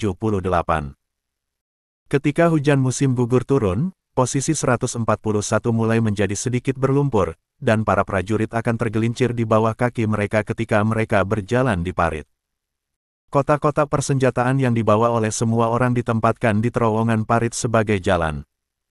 Para prajurit berpakaian langka bersandar di dinding parit dengan acuh tak acuh, beberapa merokok, beberapa mengunyah biskuit. Dan kemudian mengobrol dengan bersemangat tentang apa yang terjadi kemarin. Saat burung migran hendak datang, semua orang putus asa, akibatnya tembakan Zhou Qi membuat semua orang melihat harapan kembali. Perasaan jatuh ke dasar dan melihat cahaya lagi terlalu mengasyikkan. Beberapa tentara tertidur di parit saat mereka mengobrol, bahkan jika ada orang yang mengobrol dengan keras di samping mereka. Ketika Panglima tertinggi menerima berita itu, semua orang bersorak, dan semua orang memandang P5092 seperti seorang idola. Harus dikatakan bahwa Zhou Qi memang kuat, dan P5092 menempatkan Zhou Qi pada posisi 141 terlebih dahulu, dan pasti akan turun hujan kemampuan ini sepertinya seorang nabi. Kombinasi medan perang P5092 dan Wang Yun sepertinya terlahir untuk berperang. Ketika semua orang khawatir, P5092 sepertinya tidak mengkhawatirkan burung-burung yang bermigrasi. Sikap tenang dan santai ini juga meyakinkan semua orang. Namun, semua orang bersorak menyimak channel Dongeng Donghua saat ini, dan P5092 mengerutkan kening. Wang Yun bertanya, setelah kemenangan besar, mengapa kamu khawatir? Apakah karena burung yang bermigrasi terlalu aneh? Apa yang dikatakan Wang Yun adalah bahwa meskipun mereka dapat menilai bahwa akan ada hujan dalam waktu dekat, kecerdasan buatan harus mengetahuinya. Jadi kawanan burung migran ini tiba-tiba dikirim ke Zhou Qi untuk membunuh mereka, seperti jebakan. P5092 berkata, menurut praktik sejarah, hujan ini akan memakan waktu setidaknya 3 hari. Jika kecerdasan buatan menyelamatkan pembunuhnya selama 3 hari, maka kami telah menang. Zhou Qi sendiri mengatakan itu di lapangan berlumpur pada saat itu. Kecerdasan buatan juga harus sangat jelas bahwa dia mencapai keadaan setengah dewa, karena dia dibunuh dari sana. Jadi untuk kecerdasan buatan, bagaimanapun juga, tidak akan menghindari daerah sekitarnya.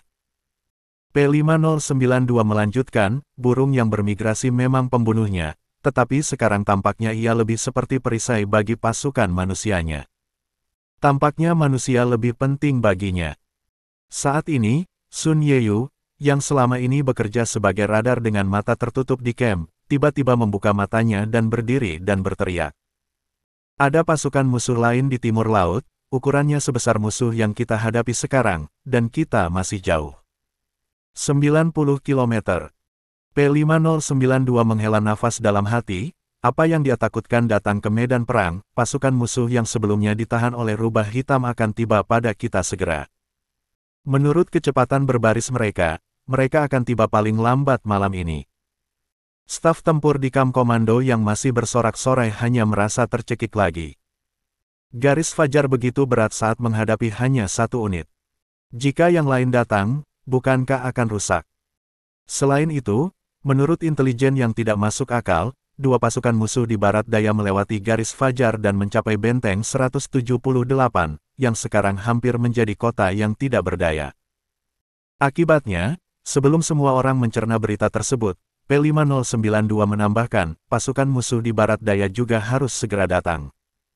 Dua pasukan musuh di barat daya tidak kurang dari apa yang semua orang hadapi sekarang. P5092 seperti menuangkan air dingin ke atas setiap orang dengan sengaja, membuang penilaian buruk satu demi satu. Wang Yun berkata dengan suara rendah, jika semua pasukan musuh datang, kita tidak bisa menghentikannya sama sekali. Saya khawatir kita tidak akan bisa menahannya selama sehari. P5092 berpikir sejenak dan berkata, sampaikan perintahku, semua pasukan Eselon 3 downline akan mundur ke Fort 178 besok. Hanya dengan cara ini tentara barat laut yang mundur memiliki kesempatan untuk melakukan hal terakhir sebelum musuh di barat daya mencapai Fort 178. Perlawanan. Bagaimana dengan Northwest Army di posisi Eselon 2? Tanya Wang Yun. Belilah waktu untuk mengevakuasi pasukan tempur Eselon 3, jawab P5092. P5092 hari ini hanya memiliki satu tugas, yaitu mengulur waktu, dan waktu. Segala sesuatu di luar pertimbangannya. Tetapi jika musuh dari timur laut tiba malam ini, pertahanan Eselon 2 mungkin tidak memiliki cukup waktu, kata Wang Yun, mungkin sebelum mundur besok, Eselon 2 akan runtuh. Jadi saya katakan, kita masih butuh sedikit keberuntungan, kata P5092. Faktanya, kesuksesan setiap orang kurang lebih terkait dengan keberuntungan. P5092 mengetahui bahwa ada orang yang sangat dekat dengan Ren Xiaosu yang bertanggung jawab atas keberuntungan. Penggembala utara pergi ke selatan melalui sungai Shenmu dan langsung menuju ke arah benteng 178. Pada saat itu, Yan Liuyuan mengirim Hasan untuk memimpin serigala untuk menggiring ternak dan kuda untuk menyelamatkan penghalang 144. Setelah serigala mengawal gelombang terakhir pengungsi ke garis pertahanan Fajar, mereka berbalik dan bergabung dengan Yan Liuyuan. Hanya menyisakan Hasan sendiri membantu Angkatan Darat Northwest dalam pertahanan di garis Fajar. Saat ini, Yan Liuyuan sedang duduk di punggung lebar Raja Serigala dan membelai rambutnya, terima kasih atas kerja kerasmu. Raja Serigala menggelengkan kepalanya, sepertinya menikmati perasaan disentuh oleh Yan Liuyuan. "Pu Lanqi," Yan Liuyuan bertanya pada Lanqi, yang sedang menunggang kuda perang di sebelahnya, menurutmu apa yang dibutuhkan tentara barat laut sekarang? "Tuan, pengintai kami menemukan pasukan musuh di selatan. Jumlahnya sangat besar, untungnya, para pengintai menunggang kuda terbaik, jadi mereka tidak disalib oleh mereka." Pu Lanqi berpikir sejenak dan berkata, saya pikir. Saya khawatir Angkatan Darat Northwest tidak dapat menahan musuh yang begitu banyak, jadi bisakah kita menghentikan mereka? Petik 2. Kapan menurutmu lebih tepat menghentikan mereka? Tanya Yan Liuyuan. Pu Lanqi menggaruk kepalanya, Guru, saya tidak tahu kapan itu benar, atau sekarang. Yan Liuyuan mengangguk, Anda terus mengikuti rute semula, saya akan mengambil satu langkah ke depan. Pu Lan gelisah, Tuan, saya hanya berkata dengan santai, jangan percaya saya. Yan Liuyuan tersenyum dan berkata, aku tidak percaya padamu, tapi pada diriku sendiri. Meskipun Yan Liuyuan tidak dapat melihat satelit di atas langit, dia tahu bahwa satelit di atas daratan ini akan bergerak perlahan di sepanjang orbit. Sekarang adalah waktu terbaik. Bagi banyak orang, keberuntungan adalah sesuatu yang dapat dipenuhi tetapi tidak dicari. Tetapi bagi Yan Liuyuan, itu tidak lain adalah kemampuan yang benar-benar dapat dikendalikan. Namun, dia tidak bisa meminta keberuntungan untuk memberkatinya, tetapi dia bisa memberkati Ren Xiaosu. Pada saat ini, setiap pertanyaan yang dia dapatkan tentang Ren Xiaosu seharusnya yang paling membantu Ren Xiaosu. Tidak jauh dari situ, saudari Xiaoyu sedang duduk di punggung serigala perak lainnya. Melihat Yan Liuyuan tampaknya meninggalkan tim, dia mendorong serigala perak itu untuk datang, Liuyuan, aku akan pergi bersamamu. Melihat sikap Sister Xiaoyu tegas, Yan Liuyuan tersenyum dan berkata, oke, mari kita bersama. Kedua serigala berkuda ke selatan, dan ketika mereka mendekati musuh, pasukan yang dikendalikan Ai benar-benar berhenti, dan semua orang menghadapi Yan Liuyuan dalam posisi jaga. Namun, pada saat berikutnya, Yan Liuyuan melompat dari punggung Raja Serigala dan membuka telapak tangannya ke arah musuh, membuat gerakan menebas, dan tanah tiba-tiba mulai bergetar. Di hutan belantara yang tak terbatas, di Tanah Kuning, sebuah jurang dan selokan di arah utara selatan tiba-tiba muncul, melintasi satu-satunya jalan bagi pasukan depan musuh. Jurangnya tidak lebar, dan tidak mungkin untuk menghancurkan seluruh pasukan musuh, tetapi itu lebih dari cukup untuk menghentikan kemajuan musuh. Tubuh Yan Liuyuan mulai menjadi ilusi, rambutnya berubah menjadi bubuk bintang dengan kecepatan yang terlihat dengan mata telanjang. Seolah-olah seluruh orang akan mensubscribe channel Dongeng Donghua dan melayang di udara. Pasukan musuh yang tak terhitung jumlahnya jatuh ke dalam jurang. Di dasar jurang, ujungnya tidak bisa dilihat sekilas. Hanya suara percikan air yang bisa terdengar, seolah-olah langsung menebas mata air kuning bawah tanah. Retakan ini benar-benar melintasi puluhan kilometer, menelan musuh sebesar 20%.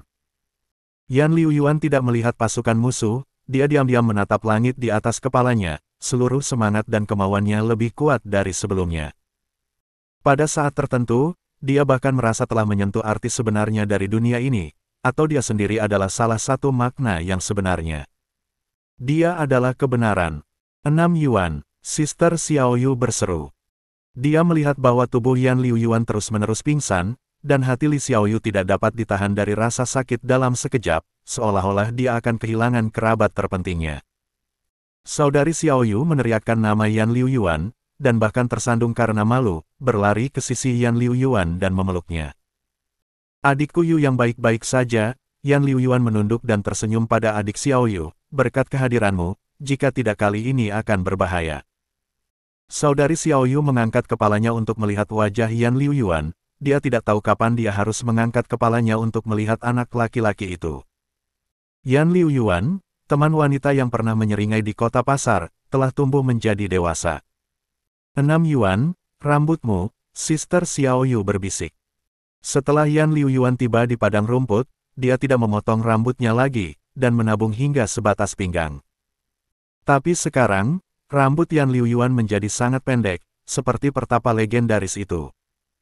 Yan Liuyuan berkata, Saudari Xiaoyu, Anda sangat beruntung jika Anda dapat menelepon saya kembali. Mengenai rambut, tidak masalah. Saudari Xiaoyu tiba-tiba bertanya, tapi rambutmu hampir hilang. Jika kamu menggunakan kemampuanmu lain kali, aku khawatir itu akan benar-benar hilang. Kamu berjanji padaku untuk tidak menggunakan kemampuanmu di masa depan, oke? Tidak seserius itu, kata Yan Liuyuan sambil tersenyum, hanya saja Anda tidak dapat lagi menggunakan kemampuan tingkat bencana alam ini. Berkah keberuntungan biasa masih mungkin.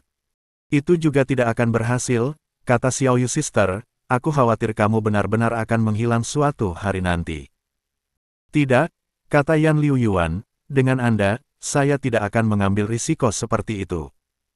Nyatanya, musuh kali ini lebih kuat dari yang saya bayangkan. Saya tidak memiliki kekuatan untuk bersaing dengannya.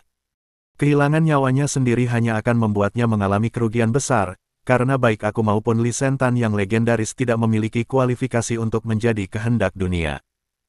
Oleh karena itu, bahkan jika siapapun kecuali Ren Xiaosu melewati ambang 70% para dewa, mereka tidak akan dapat mencapai 100% dewa. Hasil akhirnya hanya bisa dihilangkan di dunia manusia. Pada saat yang sama, di kamp komando garis pertahanan Fajar, Sun Yeyu tiba-tiba berkata dengan keras, ada tanda-tanda kehidupan lagi di timur laut pasukan musuh. Hanya ada dua orang, yang satu adalah orang biasa, yang lain adalah orang yang luar biasa, tetapi orang yang luar biasa itu adalah orang api kehidupan seterang bintang. Tanda kehidupan ini terlalu langka, bahkan lebih kuat dari tanda kehidupan Zhou Qi dan Zhou Yingsui. Apakah mereka transenden di atas tingkat setengah dewa? P5092 bertanya, apa lintasan mereka? Mereka mendekati musuh di timur laut. Tunggu sebentar, kata Sun Yeyu dengan wajah terkejut, puluhan ribu tanda kehidupan dari musuh tiba-tiba menghilang. Nyatanya, Sun Yeyu tidak tahu apakah itu puluhan ribu atau ratusan ribu, dia hanya merasakan bahwa dalam gambaran radar di benaknya, tiba-tiba ada tanda-tanda kehidupan yang padat mulai menghilang. Menyisakan kekosongan besar. Itu seperti kue persegi panjang, tiba-tiba dipotong oleh seseorang. Sun Yeyu memeras otaknya dan tidak bisa mengandalkan imajinasinya untuk menebak apa yang terjadi. P5092 berkata, sekarang, apakah lintasan dari kedua sisi? Sun Yeyu berkata, para dewa bergegas menuju garis pertahanan fajar, tapi pasukan musuh dari arah timur laut sedang menuju ke selatan. Saya tidak tahu kenapa. Inilah keberuntungan yang saya katakan, kata P5092 dengan emosi, seharusnya orang-orang di padang rumput yang telah tiba. Tidak peduli apa yang terjadi, pasukan musuh ini tidak akan pernah mencapai garis pertahanan fajar malam ini. Hitungan mundur semakin berkurang, dan mutiara yang bersinar dalam peradaban manusia berkumpul di tempat yang sama. Dan, cerita pun bersambung. Terima kasih buat Anda yang sudah mengikuti alur cerita The First Order, atau, di Yisulai, di channel, Dongeng Donghua, dan yang sudah bantu subscribe, semoga selalu diberi kesehatan. Dimudahkan segala urusan, dilancarkan usahanya, dan dimurahkan rezekinya.